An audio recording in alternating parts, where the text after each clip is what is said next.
पंचवीस एक कलमी काय काम फक्त भाई त्या पुलाचं काय करताय बोला. मी कंटाळलो, मी तुमची पाठ सोडली नाही. जितक्या वेळेला बसही माझ्याकडे आला तितक्या वेळा मी तुमच्याकडे आलो. शेवटी पुलाला 7 कोटी तुम्ही दिलेत, बजेटमध्ये आणलात. पण एक गोष्ट सांगतो, ज्यावेळेला या 2 वर्षामध्ये पुलाचं काम होईल त्यावेळेला हा पूल बसी व्हायचा पूल म्हणून याचं नाव केलं जाईल असं मला वाटतं. असं काम असावं, असा पाठपुरावा असावा, असा गायकर्ता असावा. नंतर नुसता म्हणतो स्वतःसाठी जगला तो मेला आणि दुसऱ्यासाठी जगला तो खऱ्या अर्थानं जगला असं म्हटलो. खऱ्या अर्थानं आमचा बसी दुसऱ्यासाठी जगतो हे त्यांनी दाखवून दिल्याबद्दल त्याचा मनापासून आभार आणि बसीला धन्यवाद.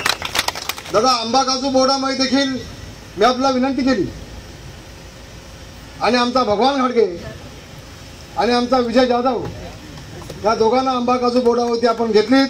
त्याबद्दल आपले दादा आपले तुमचे मनापासून आभार मानतो, तुम्हाला धन्यवाद देखील देतो. आता खरं आता कोकणामध्ये कृषी विद्यापीठ आहे, संशोधन काय झालं मला माहिती नाही अजून.